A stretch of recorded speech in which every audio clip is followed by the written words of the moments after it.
ವಿಜಯ digital TV Ankola ಇವರು 1ರಿಂದ 6 ವರ್ಷದೊಳಗಿನ ಮಕ್ಕಳಿಗಾಗಿ ಆಯೋಜಿಸಿದಂತಹ ಕೃಷ್ಣನ ರೀಲ್ಸ್ ಸ್ಪರ್ಧೆ 2025ರ ಬಹುಮಾನ ವಿತರಣಾ ಕಾರ್ಯಕ್ರಮ ಅಂಕೋಲಾ ಮತ್ತು ಕುಮಟಾದಲ್ಲಿ ಯಶಸ್ವಿಯಾಗಿ ನಡೆಯಿತು. ಅಂಕೋಲಾ ತಾಲೂಕಿನ ತಾಲೂಕಾ ಪಂಚಾಯತ್ ಸಭಾಭವನದಲ್ಲಿ ನಡೆದ ಈ ಕಾರ್ಯಕ್ರಮದಲ್ಲಿ ಕಾರವಾರದ ಸಮಾಜ ಸೇವಕಿ ಚೈತ್ರಾ ಕೊಠಾರ್ಕರ್ ಹಾಗೂ ಮಾಜಿ ಜಿಲ್ಲಾ ಪಂಚಾಯತ್ ಸದಸ್ಯ ಜಗದೀಶ್ ನಾಯ್ಕ್ ಮೊಗಟ, ಅಂಕೋಲಾ ತಾಲೂಕಾ ಪತ್ರಕರ್ತರ ಸಂಘದ ಗೌರವಾಧ್ಯಕ್ಷ ರಾಘು ಕಾಕರಮಠರವರು ಉಪಸ್ಥಿತರಿದ್ದರು. ಕಾರ್ಯಕ್ರಮ ನಿರೂಪಣೆಯನ್ನು ಪತ್ರಕರ್ತ ನಾಗರಾಜ್ ಜಾಂಬ್ಳೇಕರ್ ನೆರವೇರಿಸಿದರು. ಸಾಮಾಜಿಕ ಕಾರ್ಯಕರ್ತ ತಿಮ್ಮಣ್ಣ ಭಟ್ ಎಲ್ಲರನ್ನ ಸ್ವಾಗತಿಸಿದರು. ವಿನಾಯಕ್ ಶೆಟ್ಟಿ ಎಲ್ಲರನ್ನ ವಂದಿಸಿದರು. ಸಾಮಾಜಿಕ ಕಾರ್ಯಕರ್ತರಾದ ಹಾಗೂ ರಾಜಕೀಯ ಧುರೀಣರಾದ ಶ್ರೀಮತಿ ಚೈತ್ರಾ ಕೊಠಾರ್ಕರ್ ಅವರು ಆಗಮಿಸಿದ್ದಾರೆ. ಅವರು ಇವತ್ತಿನ ಪ್ರಮಾಣ ಪತ್ರಗಳನ್ನು ವಿತರಣೆ ಮಾಡಲಿಕ್ಕಿದ್ದಾರೆ. ಹಾಗೂ ಮುಖ್ಯ ಅತಿಥಿಯಾಗಿ ಕನ್ನಡಪ್ರಭ ದಿನಪತ್ರಿಕೆಯ ವರದಿಗಾರರಾದ ರಾಘು ಕಾಕರಮಠ ಹಾಗೂ ಪತ್ರಿಕಾ ಬಳಗದ ಗೌರವ ಅಧ್ಯಕ್ಷರಾಗಿರುವಂತಹ ರಾಘು ಕಾಕರಮಠ ಅವರು ಇವರ ಮುಖ್ಯ ಅತಿಥಿಗಾಗಿ ಆಗಮಿಸಿದ್ದಾರೆ. ಕೃಷ್ಣ ಸ್ಪರ್ಧೆ ಯೂಟ್ಯೂಬ್ ಈ ಸ್ಪರ್ಧಾ ಕಾರ್ಯಕ್ರಮದ ಬಹುಮಾನ ವಿತರಣಾ ಕಾರ್ಯಕ್ರಮ ಈಗ ಈ ವೇದಿಕೆಯಲ್ಲಿ ಆರಂಭಗೊಂಡಿದೆ. ಮೊದಲಿಗೆ ಈ ಒಂದು ಕಾರ್ಯಕ್ರಮ ಅಧ್ಯಕ್ಷತೆ ವಹಿಸಿದಂತ ಶ್ರೀಯುತ ಜಗದೀಶ್ ನಾಯ್ಕ್ ಮೊಗಟ ಅವರಿಗೆ ನಾನು ಸಂಘಟನೆ ನಮ್ಮನೆಗಳ ಪರವಾಗಿ ಕಾರ್ಯಕ್ರಮ ಸ್ವಾಗತ ಮಾಡ್ತಾ ಇದ್ದೇನೆ. ಅದೇ ರೀತಿ ಈ ಬಹುಮಾನ ವಿತರಣಾ ಕಾರ್ಯಕ್ರಮಕ್ಕೆ ಶ್ರೀಮತಿ ಚೈತ್ರಾ ಕೊಠಾರ್ಕರ್ ಕಾರವಾರ, ನಮಗೆಲ್ಲ ಬಹಳ ಪರಿಚಯ ಇರಬಹುದು, ಸಾಮಾಜಿಕ ಕಾರ್ಯಕರ್ತೆಯಾಗಿ ತಮ್ಮನ್ನು ತೊಡಗಿಸಿಕೊಂಡಂತ ಚೈತ್ರಾ ಕೊಠಾರ್ಕರ್ ಬಹುಮಾನ ವಿತರಣೆ ಮಾಡಲಿದ್ದಾರೆ. ಅವರಿಗೂ ಸಹಿತ ನಾನು ಸಂಘಟನೆ ಸ್ವಾಗತ ಮಾಡ್ತಾ ಇದ್ದೇನೆ. ಹಾಗೆ ಈ ಒಂದು ಕಾರ್ಯಕ್ರಮದ ಮುಖ್ಯ ಅತಿಥಿ ಉಪಸ್ಥಿತರಿದ್ದಂತ ಹಿರಿಯ ವರದಿಗಾರರಾದ ಶ್ರೀಯುತ ರಾಘು ಕಾಕರಮಠ ಅವರಿಗೂ ಸಹಿತ ನಾನು ಸಂಘಟನೆ ನಮ್ಮನೆಗಳನ್ನು ಸ್ವಾಗತ ಮಾಡ್ತಾ ಇದ್ದೇನೆ. ಕಳೆದ 13 ವರ್ಷದಿಂದ ನಾವು ಆರಂಭವನ್ನ ಮಾಡಿದ್ವಿ. ಮೊದಲು ಯೂಟ್ಯೂಬ್ ಚಾನೆಲ್ ಇರಲಿಲ್ಲಾಗಿತ್ತು. ಆವಾಗ ನಾವು ಕೇಬಲ್ ಟಿವಿಯಲ್ಲಿ ನಾವು ಈ ಒಂದು ವಿಜಯ ಡಿಜಿಟಲ್ ಟಿವಿಯನ್ನ ರನ್ ಮಾಡ್ತಾ ಇದ್ವಿ. ಅನೇಕ ಕಾಲಕ್ರಮೇಣ ಕೇಬಲ್ ಟಿವಿ ಡಿಜಿಟಲೀಕರಣ ಆದಮೇಲೆ ಕೆಲವೊಂದು ನಮಗೂ ಅದರಲ್ಲಿ ಪ್ರಸಾರ ಮಾಡಲು ಆಗ್ತಿರ್ಲಿಲ್ಲ. ಆಮೇಲೆ ನಾವು ನಮ್ಮ ಒಂದು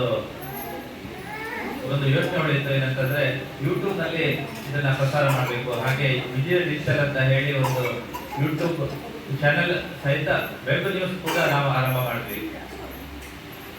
ಕೆಲವೊಮ್ಮೆ ನಾವು ನೋಡ್ತಾ ಇದ್ವಿ, ಬರೀ ನ್ಯೂಸ್ ಅಷ್ಟೇ ನಾವು ಕೊಡ್ತಾ ಇದ್ವಿ, ಎಲ್ಲರಿಗೂ ನ್ಯೂಸ್ಗಳನ್ನ ಅಷ್ಟು ಈಸಿ ಇಲ್ಲ. ಈಗಾಗಲೇ ಅರುಣ್ ಶೆಟ್ಟಿ ಸರ್ ಅವರು ನನಗೆ ಇದು ಫಸ್ಟ್ ಟೈಮ್ ಈ ಒಂದು ಕಾರ್ಯಕ್ರಮವನ್ನು ಅವರು ಆರ್ಗನೈಸ್ ಮಾಡಿದ್ದಾರೆ, ಅಚ್ಚುಕಟ್ಟಾಗಿ ಮಾಡಿದ್ದಾರೆ. ಯಾಕಂದ್ರೆ ಇದ್ರ ಬಗ್ಗೆ ನಾನು ಕೂಡ ಕೇಳಿದ್ದೆ. ಒಂದು 15-20 ಡೇಸ್ ಬ್ಯಾಕ್ ಈ ಕಾರ್ಯಕ್ರಮ ಅವರು ಆರ್ಗನೈಸ್ ಮಾಡಿದ್ರು. ನಿಯರ್ಲಿ 300 ಸ್ಟೂಡೆಂಟ್ಸ್ ಪಾರ್ಟಿಸಿಪೇಟ್ ಮಾಡೋದು it's not a easy task. ಯಾಕಂದ್ರೆ ಇಷ್ಟು ಚಿಕ್ಕ ಮಕ್ಕಳನ್ನ ಸಂಭಾಳಿಸ್ಕೊಂಡು ಒಂದು ಪ್ರೋಗ್ರಾಮ್ ಆರ್ಗನೈಸ್ ಮಾಡೋದು, ಅವ್ರ ಉದ್ದೇಶ ಒಂದೇ ಸಕ್ಸಸ್ಫುಲ್ ಆಗಬೇಕು ಅಂತ. ಮತ್ತು ಅದು ಆಗಬೇಕು ಅಂತಂದ್ರೆ ಎಲ್ಲರ ಸಹಕಾರ important, especially very very important. ಅವ್ರ ಸಹಕಾರ ಕೊಟ್ಟರೆ ಮಾತ್ರ ಯಾವುದೇ ಒಂದು ಕಾರ್ಯಕ್ರಮ ಸಕ್ಸಸ್ಫುಲ್ ಆಗಲಿಕ್ಕೆ ಸಾಧ್ಯ. ಅದು ತಾವು ಎಲ್ಲರೂ ಒಳ್ಳೆ ರೀತಿಯಿಂದ ಅವರ ಟೀಮಿಗೆ ತಾವು ಸಪೋರ್ಟ್ ಮಾಡಿದ್ದೀರಾ, ಇವತ್ತು ಈ ಹಂತದಲ್ಲೇ ಬಂದು ಮುಟ್ಟಿದ್ದಾರೆ. ಇನ್ನು ಇಂಥ ಒಳ್ಳೆ ಕಾರ್ಯಕ್ರಮ ಮುಂದಿನ ದಿನಗಳಲ್ಲಿ ಮತ್ತೆ ಆಗಬೇಕು. ಯಾಕಂತಂದ್ರೆ ಮಕ್ಕಳಿಗೆ ಒಂದು ಒಳ್ಳೆ ಸ್ಟೇಜ್ ಸಿಗಬೇಕು, ಪರ್ಫಾರ್ಮ್ ಮಾಡಲಿಕ್ಕೆ ಒಂದು ಇಂಥ ಸ್ಟೇಜು ಅಥವಾ ನಾವೇನಂತೇವೆ ಒಂದು ಅವಕಾಶ ಸಿಗಬೇಕು. ಇದನ್ನ ಯಾಕೆ ಹೇಳ್ತಾ ಇದ್ದೇನೆ ಅಂದ್ರೆ, ಈಗ ಈ ಮಕ್ಕಳು ಚಿಕ್ಕವರು, ಹೌದು ಇಲ್ಲ ಅಂತ ಹೇಳಲ್ಲ, ಅವರಿಗೆ ಕಾಂಪಿಟೇಷನ್ ಏನು, ಫಸ್ಟ್ ಪ್ರೈಸ್ ಏನು, ಸೆಕೆಂಡ್ ಪ್ರೈಸ್ ಏನು ಅವ್ರಿಗೆ ಗೊತ್ತಿಲ್ಲ. ಅವ್ರಿಗೆ ಬರೀ ಇಷ್ಟೇ ಗೊತ್ತಿದೆ, ತಾವು ಇಂಥ ಒಂದು ಕನ್ಸಿಡರ್ಸ್ ಒಂದು ಮಾಡಬೇಕು, ನಾವು ಪಾರ್ಟಿಸಿಪೇಟ್ ಮಾಡಬೇಕು ಅಂತ. ಆದರೆ ಈ ಏಜಿಂದ ಸ್ಟಾರ್ಟ್ ಮಾಡಿದ್ರೆ ಮಾತ್ರ ಅದೊಂದು ಸ್ಟೇಜ್ ಫಿಯರ್ ಏನಿದೆ ಅದು ಅವ್ರಿಗೆ ಇರಲ್ಲ. ಅವ್ರು ಆರಾಮಾಗಿ ಸ್ಟೇಜಲ್ಲಿ ಪರ್ಫಾರ್ಮ್ ಮಾಡಲಿಕ್ಕೆ ಮತ್ತು ಅವರಿಗೆ ಬೇಸ್ ಸಿಗುತ್ತೆ. ಅಷ್ಟೇ ಅಲ್ಲ, ಮುಂದಿನ ದಿನಗಳಲ್ಲಿ ಅವ್ರಿಗೆ ಏನಾಗುತ್ತೆ ಅಂತಂದ್ರೆ, ನೋಡಿ ಪ್ರತಿಯೊಂದು ಮಗುವಲ್ಲಿ ಒಂದಿನ ಒಂದು ಟ್ಯಾಲೆಂಟ್ ಇದ್ದೇ ಇರುತ್ತೆ. ಆದರೆ ನಾವು ಪ್ಯಾರೆಂಟ್ಸ್ ಆಗಿ ಆ ಟ್ಯಾಲೆಂಟ್ನ ಗುರುತಿಸುವಂಥ ಕೆಲಸ ಆಗಬೇಕು, ಎಸ್ಪೆಷಲಿ ಮನೆಯಲ್ಲಿ. ಫಾರ್ ಎಕ್ಸಾಂಪಲ್, ಕೆಲವು ಮಕ್ಕಳು ಎಜುಕೇಷನ್ನಲ್ಲಿ ಸ್ಮಾರ್ಟ್ ಇರ್ಬೋದು, ಇನ್ನು ಕೆಲವರು ಮ್ಯೂಸಿಕಲ್ಲಿ, ಇನ್ನು ಕೆಲವರು ಸ್ಪೋರ್ಟ್ಸಲ್ಲಿ, ಕರಾಟೆಯಲ್ಲಿ, ಇಂಥ ಬೇರೆ ಬೇರೆ ಕ್ಷೇತ್ರದಲ್ಲಿ ಅವರು ತುಂಬ ಉತ್ತೀರ್ಣ ಪ್ರತಿಭೆ ಇರ್ಬೋದು. ಅಂತಹ ಒಂದು ಪ್ರತಿಭೆಯನ್ನು ಗುರುತಿಸಿ ಮುಂದಿನ ದಿನಗಳಲ್ಲಿ ಅವರಿಗೆ ಒಳ್ಳೆ ಅವಕಾಶ ಸಿಗಬೇಕು. ಪೇರೆಂಟ್ಸ್ ಆಗಿ ಸ್ಕೂಲಲ್ಲಿ ಟೀಚರ್ಸ್ ಆಗಿ ಅವರಿಗೆ ಪ್ರೋತ್ಸಾಹಿಸುವಂಥ ಕೆಲಸ ಮಾಡಿ ಒಂದು ಅವಕಾಶ ಕೊಟ್ಟು ಒಂದು ಒಳ್ಳೆಯ ರೀತಿಯಲ್ಲಿ ಅವರು ಡೆವಲಪ್ ಆಗಬೇಕು.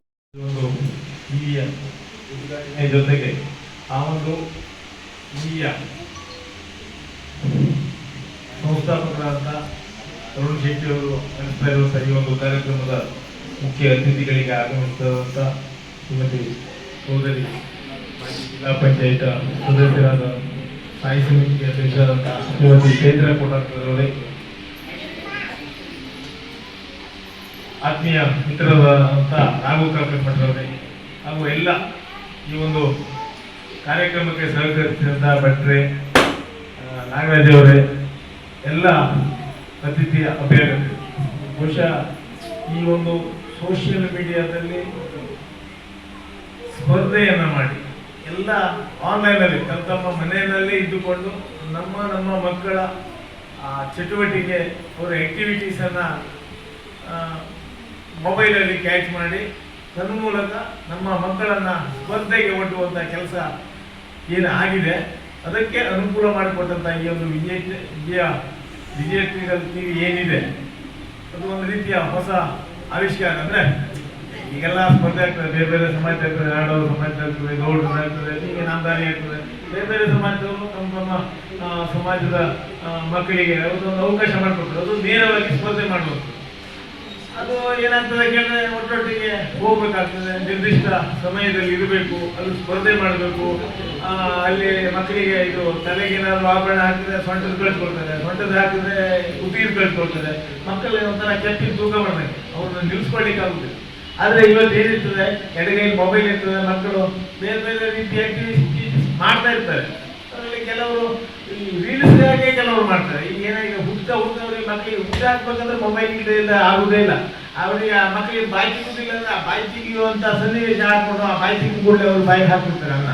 ಈ ತರದ ಪರಿಸ್ಥಿತಿ ಇವತ್ತಿದೆ. ಎಲ್ಲ ಮಕ್ಕಳು ಹುಟ್ಟನೆ ಮೊಬೈಲ್ ನೊಟ್ಟಿಗೆ ಇವತ್ತು ಜೀವನ ಸಾಗ್ತಾ ಇದೆ. ಹಾಗಾಗಿ ಮಕ್ಕಳಿಗೆ ಮೊಬೈಲ್ ಎದುರಿಗೆ ರೀಲ್ಸ್ ಮಾಡ್ಲಿಕ್ಕೆ ಏನು ಹೇಳ್ಕೊಡ್ಬೇಕಂತಿಲ್ಲ. ಅವರು ಮೊಬೈಲ್ ಹಿಡಿದುಕೊಳ್ಳಿ ಅವರೇ ಡಾನ್ಸ್ ಮಾಡ್ಲಿಕ್ಕೆ, ಅವರೇ ರೀಲ್ಸ್ ಮಾಡ್ಲಿಕ್ಕೆ ಶುರು ಮಾಡ್ತಾರೆ. ಹಾಗಾಗಿ ಈ ಮಕ್ಕಳ ಒಂದು ಬೆಳವಣಿಗೆ ಏನು ಮೊಬೈಲು ಮತ್ತು ಅವರ ಚಟುವಟಿಕೆಗಳು ಪ್ಯಾರಲಲ್ ಆಗಿ ಹೋಗ್ತಾ ಇದೆ. ನಾವು ಅದಕ್ಕೆ ಅವರಿಗೆ ಕೊಡಲೇಬೇಕಾದಂಥ ಅನಿವಾರ್ಯತೆ ಇದೆ.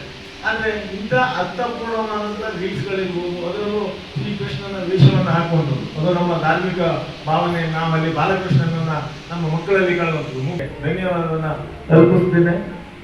ಇನ್ನು ಮುಂದಿನ ದಿನಗಳಲ್ಲಿ ಇದೇ ಅಂತಲ್ಲ, ಬೇರೆ ಬೇರೆ ಸ್ಪರ್ಧೆಗಳು ಆನ್ಲೈನಲ್ಲಿ, ಈ ತರದ ಆನ್ಲೈನ್ ಅಂದ್ರೆ ಯಾರಿಗೆ ಸ್ಪರ್ಧೆಯಲ್ಲಿ ಭಾಗವಹಿಸಬೇಕು ಅವರು ಒಂದೇ ನಿರ್ದಿಷ್ಟ ಸ್ಥಳದಲ್ಲಿ ಹೋಗಿ ಭಾಗವಹಿಸಬೇಕು ಅನ್ನುವಂಥದ್ದು ಇವತ್ತಿನ ಮಾನದಲ್ಲಿ ಇಲ್ಲ. ಯಾಕೆಂದ್ರೆ ಇದೆಲ್ಲ ಕಂಪ್ಯೂಟರ್ ಯುಗ, ಎಲ್ಲ ಡಿಜಿಟಲ್ ಇರೋದ್ರಿಂದ ನಮ್ಮ ಮನೆಯಲ್ಲಿ ನಾವು ನಮ್ಮ ಆಕ್ಟಿವಿಟೀಸ್ಗಳನ್ನು ಮಾಡಿ ಕಳಿಸ್ಕೊಡುವಂಥ ಕೆಲಸ ಮಾಡಿದರೆ ಅಲ್ಲಿ ಸ್ಪರ್ಧೆಗಳು ನಡೆಯುವಂಥದ್ದು ನಡೀತಾ ಇದೆ.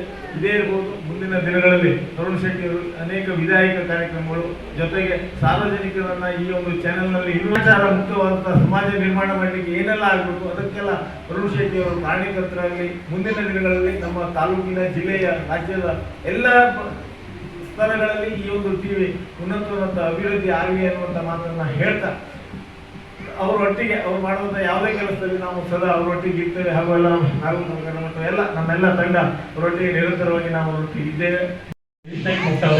ಹಾಗೆಯೇ ಜೆಡಿಎಸ್ನ ಮುಖಂಡರು ಅನೇಕ ಸಾಮಾಜಿಕ ಕಾರ್ಯಕ್ರಮವನ್ನು ಕೊಡಿಸಿದ ಚೈತ್ರ ಕೊಟ್ಟಾರವರೇ, ಹಾಗೆಯೇ ವಿಜಯ ಡಿಜಿಟಲ್ ಟಿವಿಯ ಹಿರಿಯ ಬಾಲಕರಂತಹ ವಿಜಯ ಅರುಣ್ ಶೆಟ್ಟಿ ಅವರೇ, ನಗರದ ಎಲ್ಲ ಬಾಲಕರ ದೊಡ್ಡ ಮಕ್ಕಳೇ. ಬಹುಶಃ ಡಿಜಿಟಲ್ ಮಾಧ್ಯಮದಲ್ಲಿ ಹೊಸ ಪರಿಕಲ್ಪನೆಯನ್ನ ತಂದು ಅಂತ ಹೇಳಿದ್ರೆ ವಿಜಯ ಡಿಜಿಟಲ್ ಚಾನೆಲ್ ಅವರು. ತಾವೆಲ್ಲ ಪಾಲಕರಿದ್ದೀರಿ, ಬಹುಶಃ ತಮ್ಮ ಮಕ್ಕಳನ್ನ ಅತ್ಯಂತ ಸುಂದರವಾಗಿ ರೆಡಿಗೊಳಿಸಿ ಅವರನ್ನ ಏನು ನಿಮ್ಮ ಸ್ಪರ್ಧೆಗೆ ಅಣಿಗೊಳಿಸಿದ್ರಲ್ಲ, ಮೊಟ್ಟ ಮೊದಲನೇ ಬಾರಿಗೆ ನಿಮ್ಗೆ ನಾನು ಅಭಿನಂದನೆಯನ್ನ ಸಲ್ಲಿಸ್ತಾ ಇದ್ದೇನೆ. ಯಾಕಂತ ಹೇಳಿದ್ರೆ ಮಕ್ಕಳನ್ನ ಸಿದ್ಧಪಡಿಸೋದು ಸಾಮಾನ್ಯವಾದ ಮಾತಲ್ಲ. ಬಹುಶಃ ಮಕ್ಕಳಂತ ಒಂದು ಕೋತಿಗಳಿದ್ದಂಗೆ ಅವರಿಗೆ ನಾವು ನಮ್ಮ ಅಷ್ಟು ಮುದ್ದಾದಂತ ನಮ್ಮ ಮಕ್ಕಳನ್ನ ನಾವು ಅಣಿಗೊಳಿಸ್ಬೇಕು, ಅವರನ್ನ ಸ್ಪರ್ಧೆಗೊಳಿಸೋದು ಬಹಳ ದೊಡ್ಡ ಒಂದು ಸಾಹಸ ಅದು. ಯಾಕಂದ್ರೆ ಮಕ್ಕಳಂದ್ರೆ ಓಡಾಡ್ತಾರೆ. ನನಗೆ ಕೂಡ ನನ್ನೊಂದು ಮಗ ಇದ್ದ, ಅವನಿಗೆ ನಾವು ಸಣ್ಣ ಕೃಷ್ಣನ ವೇಷ ಮಾಡಿದಾಗ ನಾವು ಕಿರೀಟ ತೋರಿಸ್ತೀವಿ, ಅವನ ಕಿರೀಟ ಕಿತ್ತಿ ಎರಡು ಭಾಗ ಮಾಡ್ಬೇಕ. ಉಡುಪನ್ನ ಹಾಗೆ ಉಡುಪನ್ನ ಸರಿಯಾಗಿ ಇಟ್ಕೊಳ್ಳೋದಿಲ್ಲ ಅವರು. ಹಾಗೆ ಇಂತಹ ಒಂದು ಸಂದರ್ಭದಲ್ಲಿ ಪಾಲಕರು ನಮ್ಮ ಮಕ್ಕಳನ್ನ ಅತ್ಯಂತ ಚೆನ್ನಾಗಿ ರೆಡಿ ಮಾಡಿ ಒಂದು ಸ್ಪರ್ಧೆಗಳನ್ನು ನಿರ್ವಹಿಸ್ತಿಲ್ಲ. ಹಾಗಾಗಿ ನಾನು ವಿಶೇಷವಾಗಿ ಕೃತಜ್ಞತೆಯನ್ನು ಸಲ್ಲಿಸ್ತೇನೆ. ಜೊತೆಗೆ ವಿಜಯ ಡಿಜಿಟಲ್ ಚಾನೆಲ್ ನಮ್ಮ ಉತ್ತರ ಕನ್ನಡ ಜಿಲ್ಲೆಯಲ್ಲಿ ವಿನೂತನವಾಗಿ ಹೊಸದು ಕ್ರಾಂತಿಯನ್ನು ಉಂಟಾಗ್ತಾ ಇದೆ ನ್ಯೂಸ್ ಚಾನೆಲ್ ಆಗಿ. ಬಹುಶಃ ಅರುಣ್ ಶೆಟ್ಟಿ ಅಂತ ಹೇಳಿದ್ರೆ ನೀವು ಒಂದು ಸಾಮಾನ್ಯ ವ್ಯಕ್ತಿ ಅಲ್ಲ, ಬಹುಶಃ ವಿಜಯ ಡಿಜಿಟಲ್ ಚಾನೆಲ್ ಪರಿಚಯಿಸಿಕೊಂಡಿರ್ಬೋದು. ಅಂಕೋಲಾದ ಉದಯವಾಣಿ ದಿನಪತ್ರಿಕೆಯ ವರದಿಗಾರ, ತತ್ವನಿಷ್ಠದ ವರದಿಗಾರ, ಅಂಕೋಲಾದ ಜನಾಂತರಂಗ ಪತ್ರಿಕೆ ಬರ್ತದಲ್ಲ ಅದರ ಕೂಡ ವರದಿಗಾರ. ಹೀಗೆ ಸುಮಾರು ಈಗ ಪ್ರಸ್ತುತ 7-8 ಪತ್ರಿಕೆಗಳಲ್ಲಿ ಸಕ್ರಿಯವಾಗಿ ಕ್ರಿಯಾಶೀಲವಾಗಿ ವರದಿಗಾರಿಕೆ ತೊಡಗಿಕೊಂಡಿದ್ದಾರೆ ಅಂತ ಹೇಳಿದ್ರೆ ಅದೇ ಅರುಣ್ ಶೆಟ್ಟಿ ಅವರು. ಬಹುಶಃ ಅವನ ಒಂದು ವಿಶೇಷ ಶೆಡ್ಯೂಲ್ ಕೂಡ ಇಂತಹ ಒಂದು ವಿನೂತನ ಕಾರ್ಯಕ್ರಮವನ್ನ ವಿನೂತನ ಕಲ್ಪನೆಯಲ್ಲಿ ಉಂಟಾಗ್ತಿರಲ್ಲ. ಹಾಗಾಗಿ ನಾನು ವಿಶೇಷವಾಗಿ ವಿಜಯ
ಕುಮಟಾ ತಾಲೂಕಿನ ಮಹಾಸತಿ ದೇವಸ್ಥಾನದ ಆವರಣದಲ್ಲಿ ವಿಜಯ ಡಿಜಿಟಲ್ ಟಿವಿ 1 ವರ್ಷದಿಂದ 6 ವರ್ಷದ ಒಳಗಿನ ಮಕ್ಕಳಿಗಾಗಿ ಆಯೋಜಿಸಿದ ಕೃಷ್ಣನ ರೀಲ್ಸ್ ಸ್ಪರ್ಧೆ 2025ರ ಬಹುಮಾನ ವಿತರಣೆ ಮತ್ತು ಪ್ರಶಸ್ತಿ ಪತ್ರ ವಿತರಣೆ ಕಾರ್ಯಕ್ರಮವು ನಡೆಯಿತು. ಈ ಕಾರ್ಯಕ್ರಮದಲ್ಲಿ ಕುಮಟಾದ ಖ್ಯಾತ ನ್ಯಾಯವಾದಿ ವಿನಾಯಕ್ ಪಟಗಾರ್ ಕಾರ್ಯಕ್ರಮದ ಅಧ್ಯಕ್ಷತೆಯನ್ನು ವಹಿಸಿದರು. ಹಾಗೆ ಪೊಲೀಸ್ ಸಿಬ್ಬಂದಿ ಹರೀಶ್ ನಾಯಕ್, UK ಎಕ್ಸ್‌ಪ್ರೆಸ್‌ನ ಶಿವಾನಂದ ಪಟಗಾರ್, ನ್ಯಾಯವಾದಿ ಅರ್ಚನಾ ಪಟಗಾರ್ ಉಪಸ್ಥಿತರಿದ್ದರು. ಜನತೆ ಪರವಾಗಿ ನಾನು ಧನ್ಯವಾದವನ್ನು ತಿಳಿಸಲಿಕ್ಕೆ ಇಚ್ಛೆಪಡ್ತೇನೆ. ಯಾಕೆಂದರೆ ಅಂಕೋಲದವರಾದರೂ ಕೂಡ ನಮ್ಮ ಕುಮಟಾದ ಮುದ್ದು ಪುಟಾಣಿಗಳಿಗೆ ಅವಕಾಶಗಳನ್ನು ಕೊಟ್ಟಿದ್ದಾರೆ ಅಂತ ಹೇಳಿದ್ರೆ ನಾವು ಪ್ರಥಮವಾಗಿ ಧನ್ಯವಾದವನ್ನು ತಿಳಿಸಲೇಬೇಕು. ಯಾಕೆಂದರೆ ನನ್ನ ಮಗು ಕೂಡ ಅದರಲ್ಲಿ ಭಾಗವಹಿಸಿದೆ. ನನ್ನ ಮಗುವಿಗೂ ಕೂಡ ಒಂದು ಅವಕಾಶ ಅವರಿಂದ ಸಿಕ್ಕಿದೆ ಅಂತ ಹೇಳಲಿಕ್ಕೆ ನಾನು ಇಚ್ಛೆಪಡ್ತೇನೆ. ಯಾಕೆಂದರೆ ನಾವು ಮಕ್ಕಳ ಬಗ್ಗೆ ನಾವು ಹೆತ್ತರು ಹೆಗ್ಗಣವನ್ನು ಮುದ್ದಂತಾರೆ. ಹಾಗೆ ಅದೇ ರೀತಿಯಾಗಿ ನಾವು ನಮ್ಮ ಮಕ್ಕಳು ಏನೇ ಮಾಡಿದ್ರು ಕೂಡ ನಮಗೆ ತುಂಬ ಖುಷಿ ಆಗ್ತದೆ. ಆ ಒಂದು ಕಾರಣದಿಂದ ನಾವು ಇವತ್ತು ವಾಟ್ಸಪ್ ಇರ್ಬೋದು ಅಥವಾ ನಮ್ಮ ಗ್ಯಾಲರಿಯಲ್ಲಿ ಇರ್ಬೋದು, ಮೊಬೈಲಲ್ಲಿ ಯಾವುದೇ ಫೋಟೋಸ್ಗಳನ್ನ ಇಟ್ಕೊಂಡ್ರೂ ಕೂಡ ಅದು ಸೀಮಿತ ಕ್ಷಣಿಕ ಮಾತ್ರ. ನಮ್ಮ ಮೊಬೈಲ್ ಹಾಳಾಯಿತು ಅಂದರೆ ಅದು ಯಾವತ್ತೂ ನಮಗೆ ಮರೆಮಾಚ ಹೋಗ್ತದೆ. ಆದರೆ ಇಂಥ ಒಂದು ಡಿಜಿಟಲ್ ಟಿವಿ, ಈ ದೃಶ್ಯ ಮಾಧ್ಯಮ, ಫೇಸ್ಬುಕ್ ಇರ್ಬೋದು, ಅಲ್ಲೆಲ್ಲ ನಮ್ಮದೊಂದು ಮಕ್ಕಳದ್ದು ಯಾವುದಾದ್ರು ವೀಡಿಯೋ ಹಾಕಿಟ್ಟಿದ್ರೆ ಅದು ಲೈಫ್ನಾಗಿರ್ತದೆ. ಅದಕ್ಕೆ ಕಾರಣಕರ್ತರಾದ ಅರುಣ್ ಶೆಟ್ಟಿ ಅವರು ಕೂಡ ನಾನು ಧನ್ಯವಾದ ಹೇಳಲಿಕ್ಕೆ